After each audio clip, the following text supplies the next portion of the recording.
We do audits that the legislature requests, and they've really focused on education. Leah Blevins is a manager with the Legislative Auditor General's office based on Capitol Hill. Her office has performed 18 audits in just the past 4 years focused on education in Utah. We looked at the state online education program. We looked at governance of the entire education system, teacher performance, teacher and student evaluations. We've looked at a lot of different areas of education. In this latest audit released Monday on student performance on statewide tests and the importance of focusing on underperforming student groups, they pointed out that all Utah students in all grades don't seem to be improving, and specific subgroups showed an even greater gap. The groups that we looked at were economically disadvantaged students, multilanguage learners, and students minority students.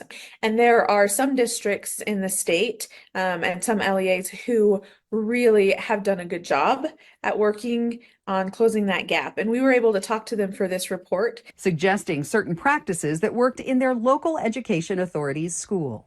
So what we recommended to LEAs is that they look at their numbers, because a lot of LEAs weren't looking at the numbers in this way that we provided to show that gap, and really make some data-driven decisions on, are the things that they're trying to do to help those students, are they effective, or should they try other things? Do you think that we fell behind in the pandemic and we haven't yet made up for that?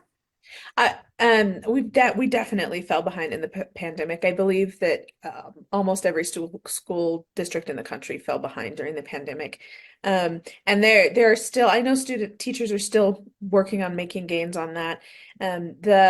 One of the effects from the pandemic that were kind of unexpected is attendance levels have really dropped. Leah says students haven't returned to class at a consistent level like attendance records showed before 2020. But as for the goal of every audit from their office, Leah says it's to help Utah kids and those who are passionate about their education.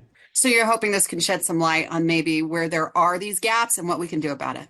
Yes, and we want to lift education. We want to really help it improve and help point out not only the areas that need improvement, but also the areas where some LEAs are doing really well. Let's look at them. Let's figure out what they're doing to see if it translates. The results and suggestions are available for you to see for yourself on their website, olag.utah.gov.